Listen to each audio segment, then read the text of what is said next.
आप सभी लोगों का एक बार फिर से बहुत बहुत स्वागत है हमारे चैनल पर। आज के इस वीडियो में हम लोग पूर्व मध्यकाल का अगला चैप्टर डिस्कस करेंगे। इसमें हम 4 राजवंशों के बारे में महत्वपूर्ण फैक्ट हैं उन सबको कवर करेंगे। तो सोलंकी वंश इसमें है, वल्लभी का मैत्रक वंश है, कलचुरी चैंदी वंश है और बंगाल का गौड़ वंश है। तो ये 4 राजवंशों के बारे में मोस्ट इंपॉर्टेंट MCQ हैं। आप इनको पूरा ज़रूर देखें और अच्छे से याद कर लें। पूर्व मध्यकाल से जो इम्पोर्टेंट फैक्ट हैं जितने भी सारे हैं सब मैंने धीरे धीरे करके सभी वीडियो में चैप्टर वाइज कवर किए हैं, तो वो भी आप प्लेलिस्ट में जाके देख सकते हैं। और आप चैनल को सब्सक्राइब ज़रूर कर लें, बेल आइकन को प्रेस कर लें ताकि नोटिफिकेशन आपको मिलता रहे, और वीडियो को शेयर भी ज़रूर करें। आज का पहला प्रश्न है, सोलंकी वंश का संस्थापक कौन था? पूर्व मध्यकाल में मैंने जैसे पहले वीडियो में भी बताया, पूर्व मध्यकाल में संस्थापक और वहाँ की उस वंश की राजधानी क्या है, उसने कोई महत्वपूर्ण उपाधि ली है वो, और उसके समय में कोई महत्वपूर्ण रचना हुई है या कोई दरबारी कवि उसके दरबार में था, और या उसका स्थापत्य में कोई महत्वपूर्ण योगदान है। तो ये 4-5 चीज़ें आपको ध्यान में रखनी है। वही ध्यान में रखते हुए मैंने सारे MCQ बनाए हैं, बहुत ही महत्वपूर्ण MCQ हैं, तो आप ज़रूर देखें। पूरी रामायण पढ़ने की कोई ज़रूरत नहीं है। तो सोलंकी वंश का संस्थापक कौन था वो आपको यहाँ बताना है। तो option A Mulraj first, option B Bhim first, option C Karnadev, option D Kumarpal. तो सोलंकी वंश का संस्थापक था वो मूलराज फर्स्ट है। मूलराज ने सोलंकी वंश की स्थापना की थी। इसे चालुक्य सोलंकी वंश भी कहते हैं। चालुक्य सोलंकी वंश ये गुजरात में शासन करते थे। मूलराज इसका राइट आंसर हो जाएगा। सोलंकी वंश की राजधानी कहाँ थी? तो option A Ahmedabad, option B Anhilwad और option C Vadodara, option D Surat. तो अहिन्नलवाड़ इन लोगों की राजधानी थी सोलंकियों की। यहाँ पे थोड़ा टाइपिंग में ऐसे हुआ है, अहिन्नलवाड़ है, वैसे अहिन्नलवाद भी लिखा रहता है हिंदी में, लेकिन अहिन्नलवाड़ मेन इसका नाम था। तो ऑप्शन बी इसका राइट आंसर हो जाएगा। अगला महत्वपूर्ण प्रश्न है, 1025 में गुजरात में महमूद गजनवी ने सोमनाथ पर आक्रमण किया, किस सोलंकी शासक के समय में किया था? यानी 1025 में गुजरात में सोमनाथ पर आक्रमण किया था महमूद गजनवी ने, तो उस समय वहाँ पे कौन सा सोलंकी वंश का राजा शासन करता था वो आपको यहाँ बताना है। तो ऑप्शन ए है Kumarpal, option B Ajaypal, option C Bhim first और ऑप्शन डी इनमें से कोई नहीं। तो भीम प्रथम के समय में महमूद गजनवी ने सोमनाथ को लूटा था। और ये सोमनाथ का मंदिर है, पहले लकड़ी का बना हुआ था, लकड़ी और ईंट का। अब भीम फर्स्ट ने ही सोमनाथ मंदिर को पत्थर से बनवाया था। ये भी एक इम्पोर्टेंट फैक्ट है, तो ये आप याद कर लें। इसका आंसर हो जाएगा भीम फर्स्ट।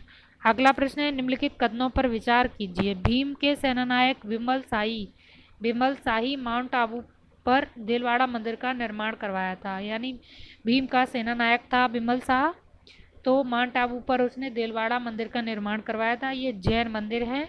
और दूसरा कथन है, सोलंकी वंश के शासक कर्ण देव ने आधुनिक अहमदाबाद का निर्माण करवाया था। तो ये दो कथन है, आपको बताना है इसमें से कौन सा सही है। तो ऑप्शन ए केवल एक सही, ऑप्शन बी केवल दो, ऑप्शन डी सी एक और दो दोनों, ऑप्शन डी दोनों ही गलत हैं। तो ऑप्शन सी इसका राइट आंसर हो जाएगा, दोनों ही सवाल सही हैं।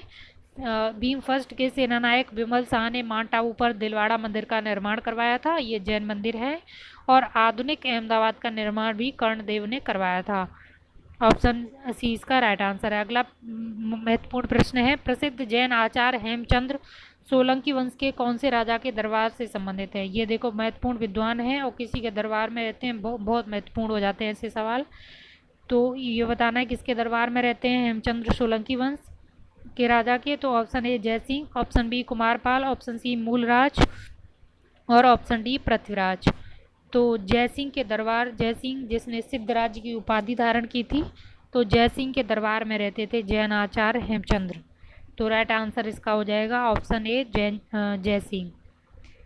अगला प्रश्न, कुमारपाल चरित नामक काव्य की रचना किसके द्वारा की गई? अगेन वेरी इंपॉर्टेंट प्रश्न है, कुमारपाल चरित नामक काव्य की रचना किसके द्वारा की गई थी? तो कुमारपाल चरित किसने लिखा बताना है। ऑप्शन ए आपका Jai Singh Suri, option B Hemchandra, option C Vimal Shah और ऑप्शन डी चंद्रवरदाई। तो कुमारपाल चरित की रचना जय सिंह सूरी ने की थी। तो कुमारपाल चरित जय सिंह सूरी ने लिखा है। ये सोलंकी वंश का राजा था कुमारपाल, उसके ऊपर लिखा गया है।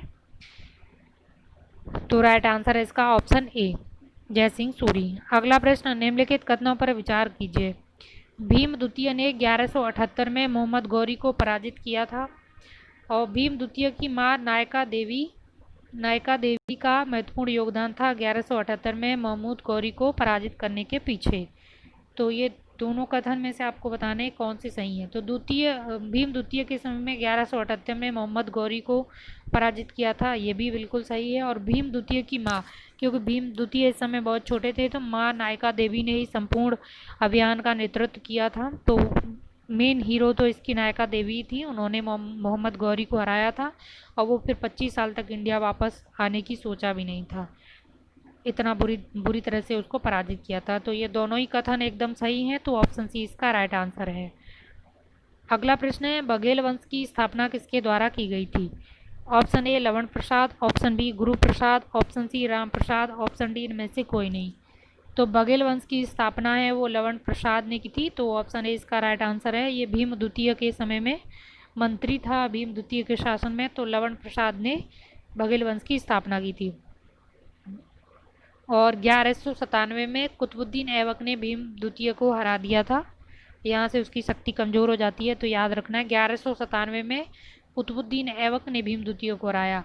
मोहम्मद गौरी इसको नहीं हरा पाया था भीम द्वितीय को, लेकिन कुतुबुद्दीन ऐबक ने हरा दिया था। और बघेल वंश का संस्थापक है लवण प्रसाद। अब है बल्लभी का मैत्रक वंश, ये भी गुजरात का ही राजवंश है, ये भी इम्पोर्टेंट है। यहाँ से बस 2 ही सवाल आते हैं। संस्थापक कौन था? तो मैत्रक वंश का संस्थापक कौन था, यही सवाल है। तो option A Bhattarka, option B Dhruvasena, option C Shiladitya और ऑप्शन डी इनमें से कोई नहीं। तो मैत्रक वंश की स्थापना है वो भट्टार्क ने की थी, तो राइट आंसर इसका ऑप्शन ए है। अगला प्रश्न है, थानेसर वंश के हर्षवर्धन की बेटी का विवाह मैत्रक वंश में किस राजा के साथ हुआ था? जो हर्षवर्धन है जो इसके समय में ह्वेनसांग आया था,